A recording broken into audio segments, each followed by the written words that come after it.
I've been thinking a lot about decisions lately. This is really taking me back to the inner decision making course that I created a little while ago. And not really about how to make better decisions, but about something really underneath that. Um, how do we know when a decision is actually ours or a part of something else? There's There's a lot of information on the internet today, quote unquote, self help. There's a lot of experts, a lot of advice, a lot of guidance. There's a lot of strategies to grab your attention, to pull you into whatever it is they have to sell. Um, and there's just more and more people today telling us what we should do, or here's what I do, here's what worked for me, it'll work for you too. And it can feel really frustrating.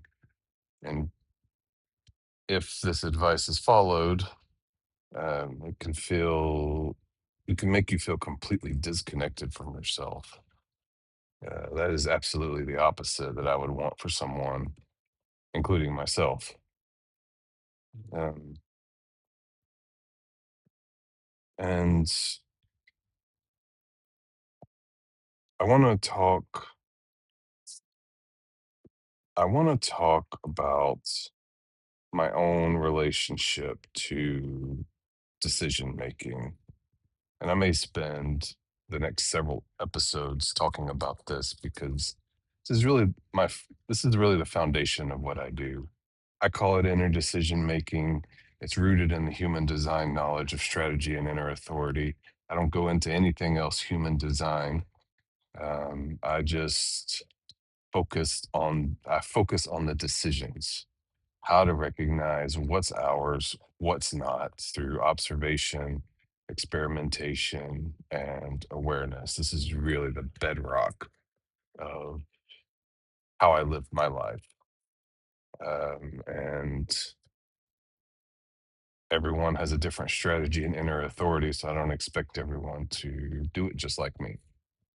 Um, but that is the bedrock, that is the foundation. Um, and but I want to take a little bit of step back because I have some descriptions on my website about inner decision making. I have very small, I'll say limited space to really get across. Here's what it is. So I want to spend some time on here. I want to spend some time also on my blog, just talking about inner decision making. And so this one is going to focus on a lot of me maybe telling a story of why it became important to me, why it became personal for me. I'm the type of person that investigates everything.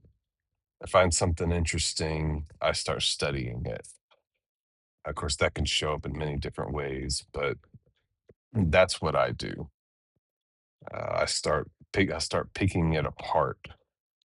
If you've read or listened or watched anything of mine, I talk a lot about engineering.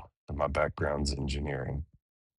And that's how I got into that. It's really just picking stuff apart, figuring out how does it how does this how do all these little pieces work together to do whatever it is it's doing. It doesn't have to be an industrial level equipment or machine. It could be a child's toy. Pulling it apart, saying what makes this work.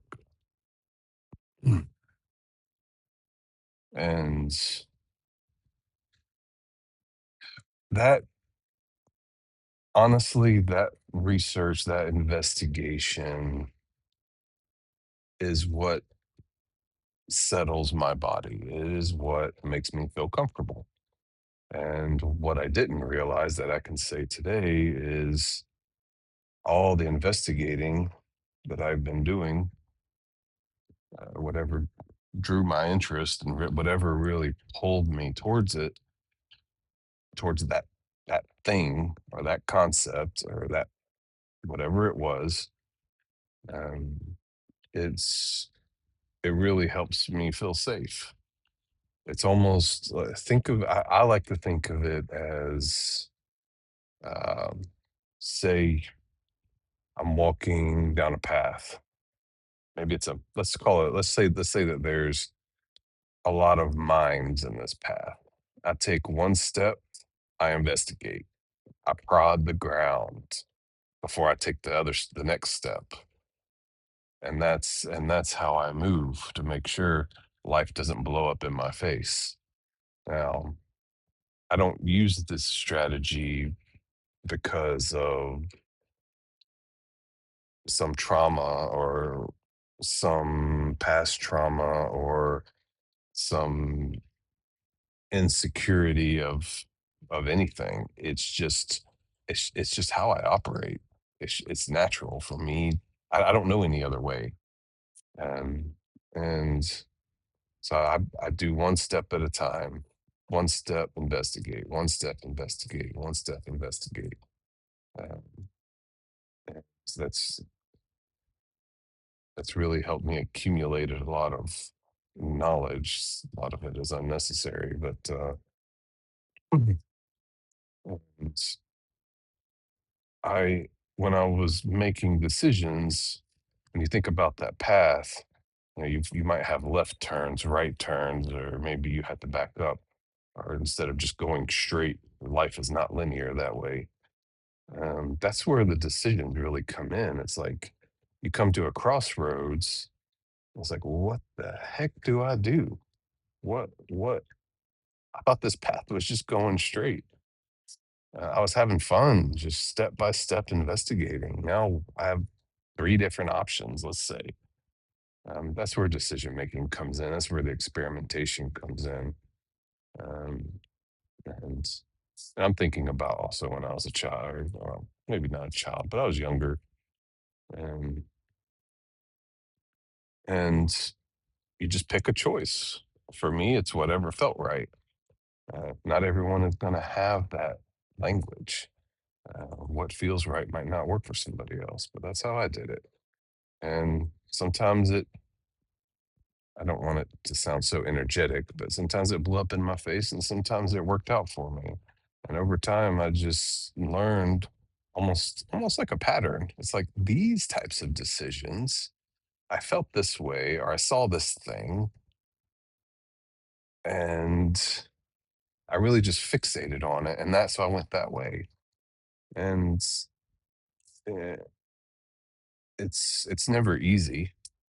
Um, the mind wants certainty, and you're just never going to get it from the mind.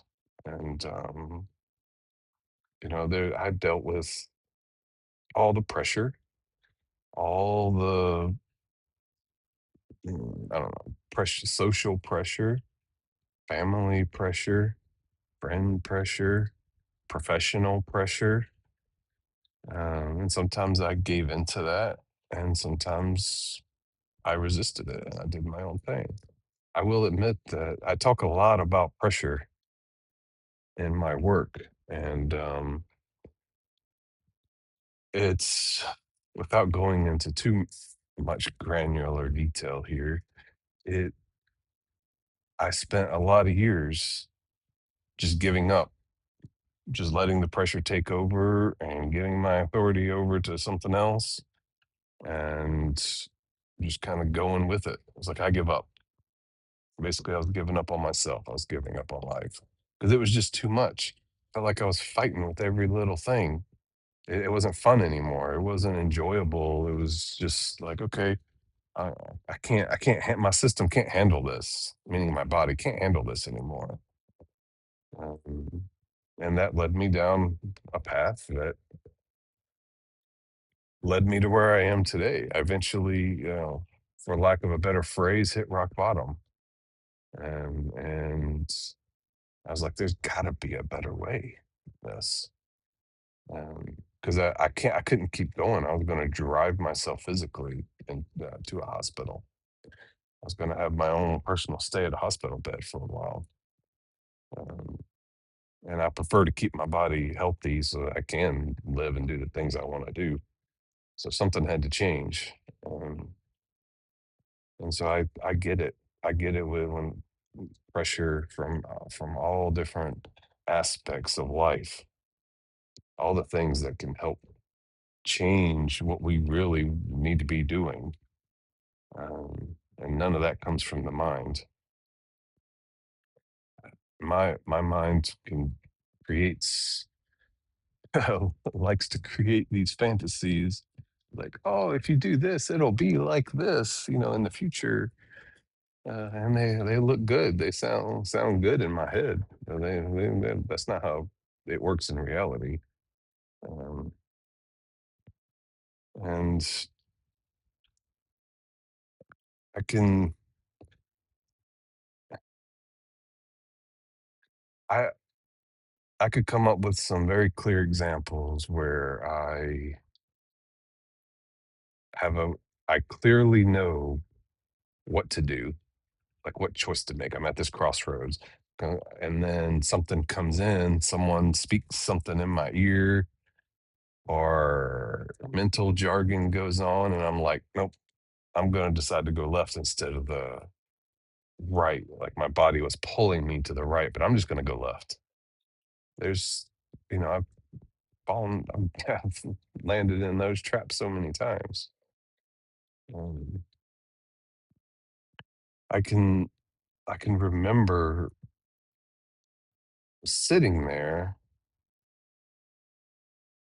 with a perfectly reasonable decision and still mentally feeling like doubting myself, doubting and hesitating. Um, and, and that also felt terrible, but I was able to override myself so many times. And so, with that being said, the there's kind of an intellectual hinge I want to twist on a little bit. Um, there's a difference between figuring out the right decision and recognizing your decision. So I used to say that phrase a lot. I'll figure it out. I'll figure it out. I'll figure it out. And I had a coach one time that pointed it out. He listened to it for months, and he's like, "Stop saying that." And he went into like like his what he was seeing, and it's obviously I can be very very mental, and he was like, he's like, every time you say that, it's something that you don't need to be doing. Now, of course, he didn't know, or maybe he did. I don't know. Maybe he had some insight. Maybe he was seeing something. Um, but I did follow his advice a lot. It's like figuring it out. For me, that phrase means I'm mentally sitting there thinking, which direction do I go?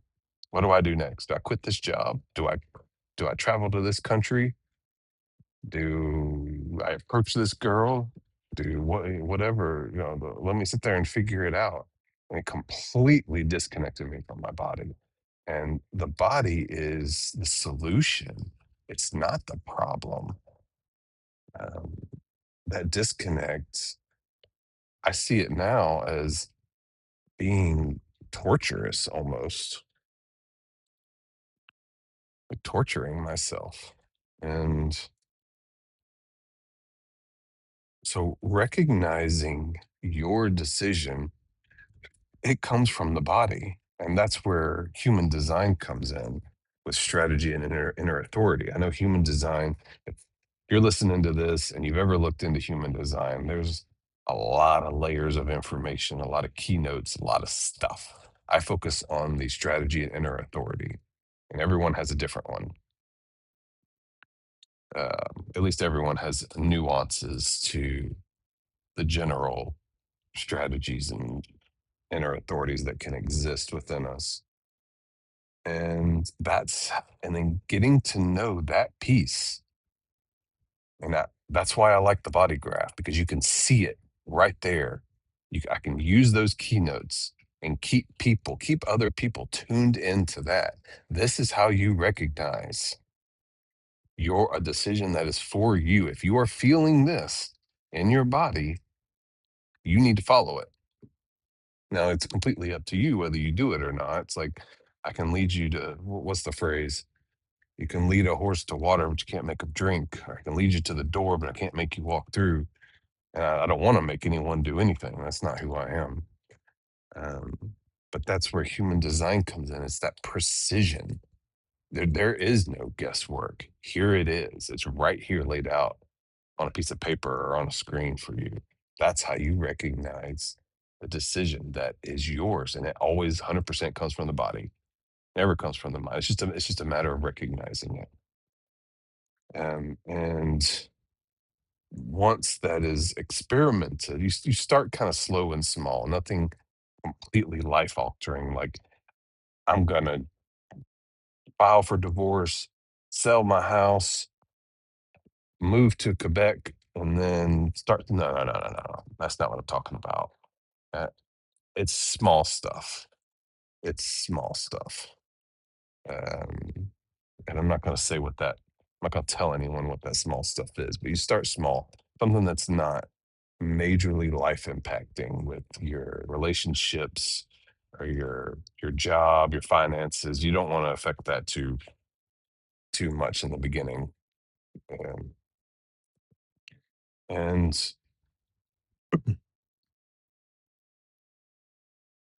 the once that's experimented with enough, you start trusting it and you start trying it in bigger and bigger ways. And I'm, I don't know if it's designed this way, but human design was built in a way to learn it through the mind, to practice, to be able to practice and recognize body sensations, physical sensations, and then over time allowing those physical sensations to take over and letting the mind take the back seat to the life. So it's a process. It's not just a 180 flip one day. Most people's physical ability to recognize physical senses and physical sensations and body signals are atrophied. And uh, it's, some the mind gets really scared on, like, okay, I can tell someone you're designed to be this way, but the outcome is not going to be known. And what I tell people, that's where the certainty comes in. Like the mind wants to be certain. You're not going to be certain mentally, anyways.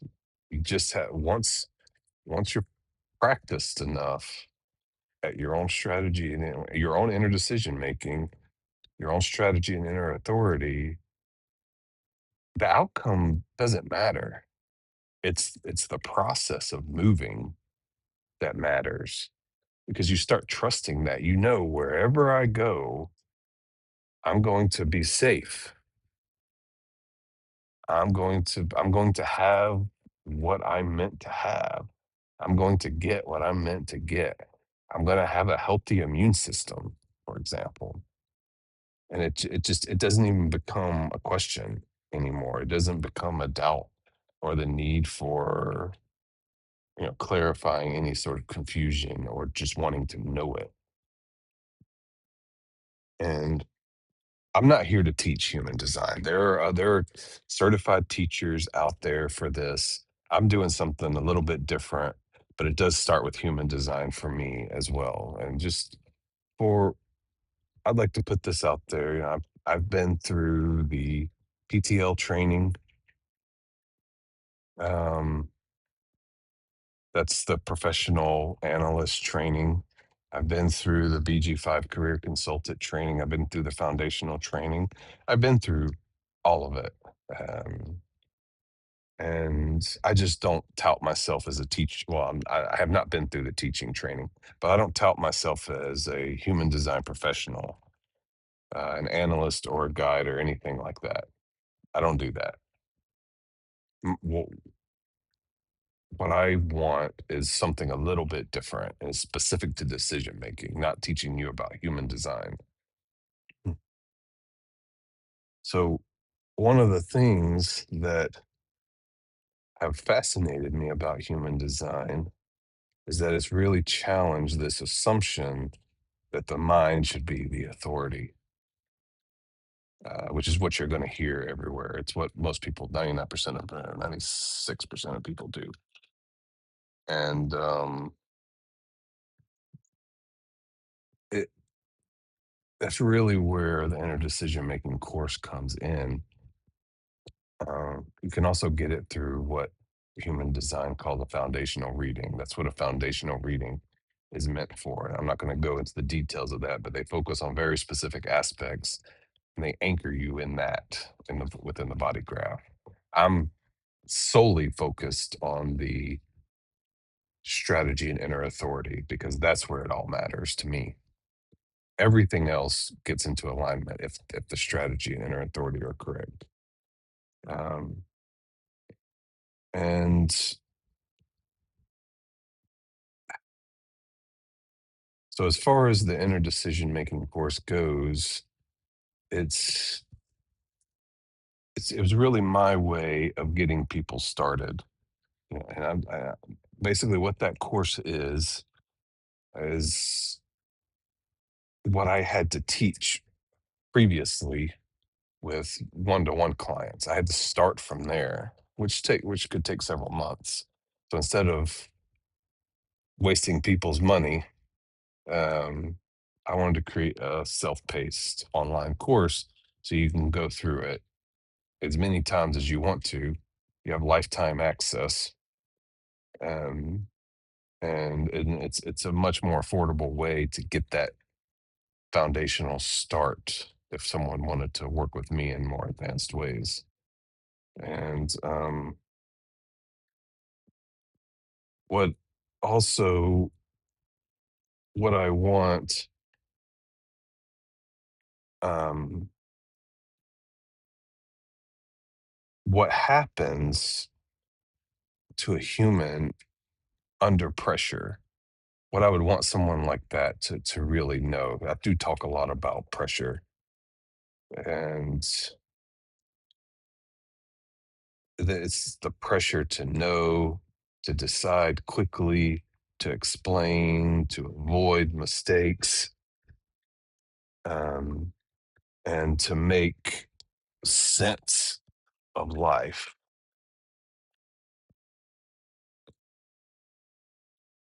That's all mental, and that is pressure. And this is where oh, so what I would want someone to know is that I understand what what it feels like to fold under that pressure. And it does not feel good. Feels like life is caving in on you, and and you just feel helpless and hopeless. Um, and I've spent a lot of years learning how to withstand that pressure. It's actually part of my larger life theme, being able to withstand these pressures that I'm not designed to even hold. It took a lot of years to feel it, feel it, feel it, feel it, feel it, feel it, and then be able to stand and still be myself and make decisions that are myself. And that's that's what I really want for everyone. And this is where when I say human reliability, I want people to be reliable to themselves and trust that because we all have it within us. We all have it within us. It's just practicing that and developing that and letting the minds really see that you can trust it, and the mind can take a back seat to what the body is trying to do in this life. Um,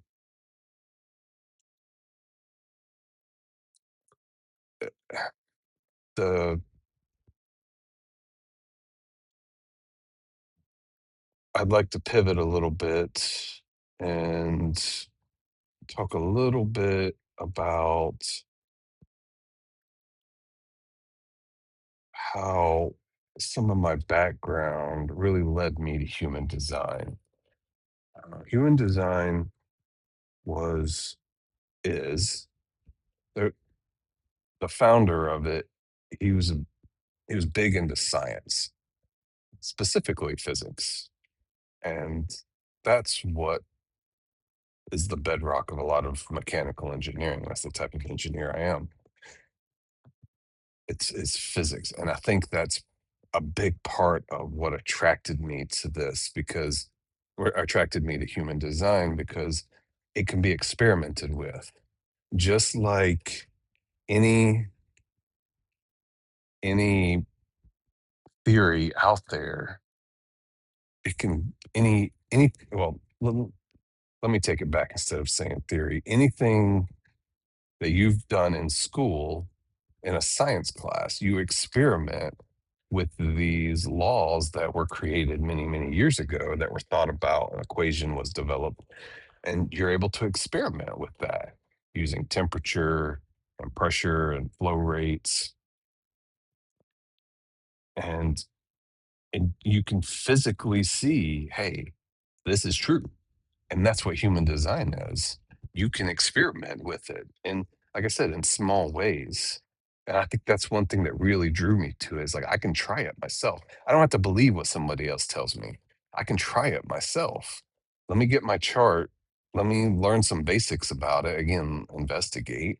And then I can try it. I can take a keynote and just be like, hey, let me try this in my life.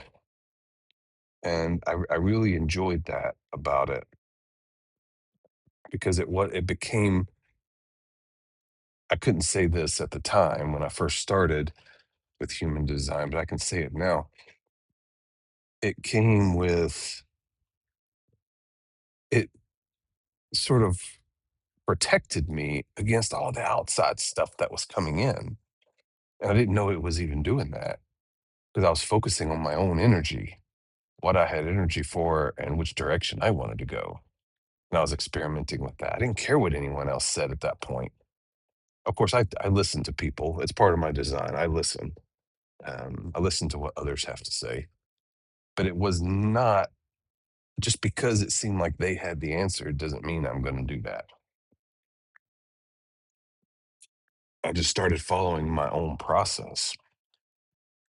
And reliability does not mean no, it does not mean what first learned in reliability engineering and manufacturing. It does not mean the same decision every time or the same response. It's not gonna be that way. There's a pattern to it, and that's what the body graph shows us. But the outward manifestation of that is not going to be the same every time. And because conditions change, I mean, think about the ocean. Ocean is always moving, always moving. So you're on your little sailboat in the middle of the Pacific Ocean. You're always moving. You can't stop the ocean from moving. You're not, it's not going to happen. You've got your life, which is the sailboat, and you've got a sail. So all you can do is navigate it. Human design gives us a level of consistency and reliability within ourselves that keeps us safe and secure and healthy. And that's what the sailor's doing.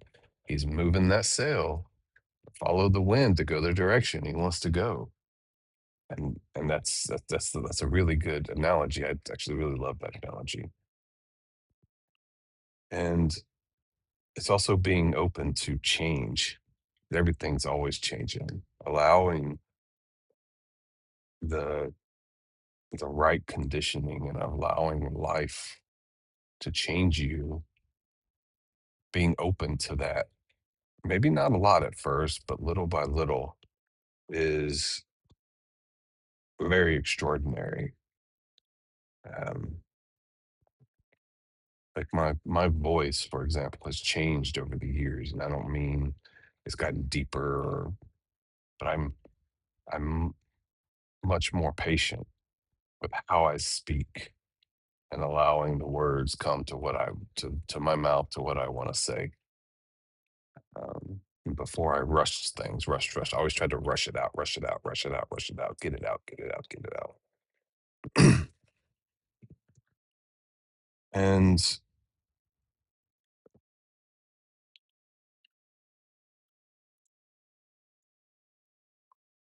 mm, I lost my thought a little bit there. So, what inner decision making actually is? I hope it's clear by now as I've been talking. It's what inner decision making actually is the at least this course that I created. It's really a territory, a space for people to explore safely, especially when they're first starting out, their first meeting that's they somehow landed on my website in this course. And it's really an exploration at first. And for some people it's a lifelong exploration. But for everyone, it's an experimentation as well. Um, it's grounded in human design. It examines the different ways people are designed to experience decision making. It's not about memorizing. Don't don't ever memorize. If you're in my work, don't ever memorize. That's not the point. It's an experiment in observing yourself. It's not a promise that every choice becomes blatantly obvious. Sometimes it eludes us. Life has different ways, and it knows our bodies know exactly what to do. It's actually there. They can be very, very precise. It's not about eliminating mistakes. It's actually built into us that there are a lot of people out there that are designed to make mistakes. That's how they live. That's how they learn. That's how they keep themselves healthy. They make those mistakes so the rest of us don't have to. It's certainly not about guaranteeing outcomes. Again, outcome is not the goal. It's about learning to love the process. Um, and an important distinction here is the inner decision making course does not tell you what to decide. It helps you observe, examine even how you're making decisions. Once you learn what decisions are yours, you start seeing that pattern there. And from here, it's I didn't when I created the course, I didn't yet have the phrase human reliability. That sort of came later with it became very clear to me how I weaved my way into reliability and how much I really enjoyed that. First, it was outward reliability, but now it's inner reliability, inner decision making. I didn't have those words before. And really, this course is an earlier piece of a larger investigation. As I continue investigating myself and reflecting and sharing as I'm doing with this podcast episode, um, it's,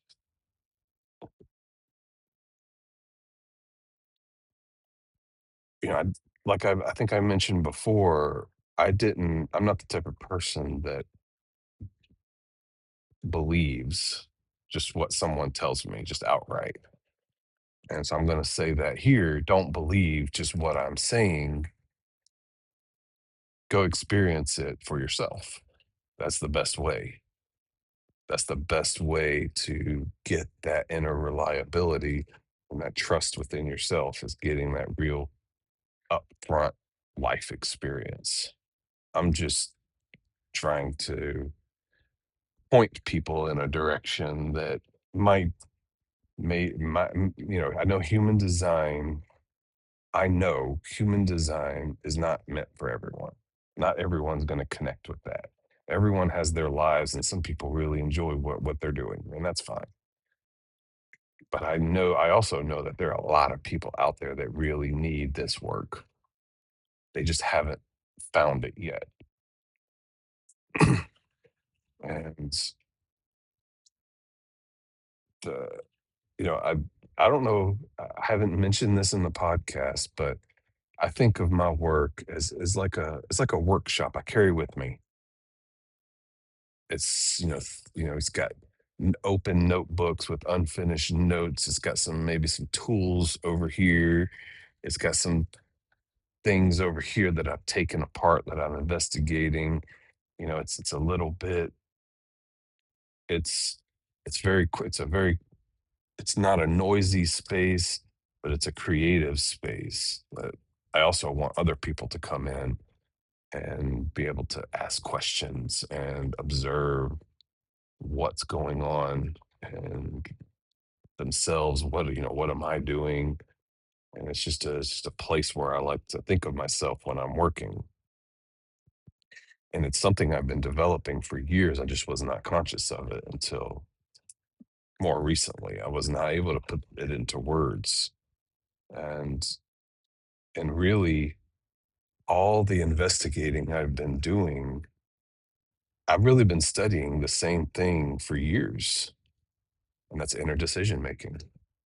I just found different lenses to talk about it, or I found different, like engineering, for example, different things in the outer world that helped me explore it within myself. So when I look at inner decision making now, I don't just see a human design course. I see more of a doorway into a question I've apparently been asking for a very long time. I was just not conscious of it. And what does it mean?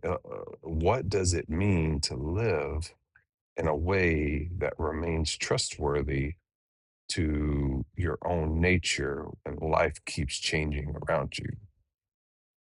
Now, that's something that I've only phrased just recently. I don't know if it'll stick, but it felt powerful to me. And maybe that's where human reliability begins, not with getting every decision right every time, but with learning how to stop abandoning yourself whenever you don't know what's going to happen. And that's what I'm talking about with that folding under pressure and giving up, that story I gave, giving up to life. And if you want to explore that through human design, inner decision making is there. It'll always be there. And it's not gonna be, you know, what am I trying to say here? No doors close at midnight. It's always open for you to go in there and explore. And then I'm always here for answering questions or any support that's really needed there. And this work really, it's a door, so it's almost like an invitation too. It's like, are you ready to explore yourself, explore your inner reliability, explore your inner decision making process so you can feel more comfortable within your life? Actually, I should not say comfortable. That is not a good word for what I'm trying to express here. So your body can feel at ease with your life. Your body can relax. and do what it's here to do. And that's really where I want to leave this episode. Thank you for listening. This was fun for me. Bye for now.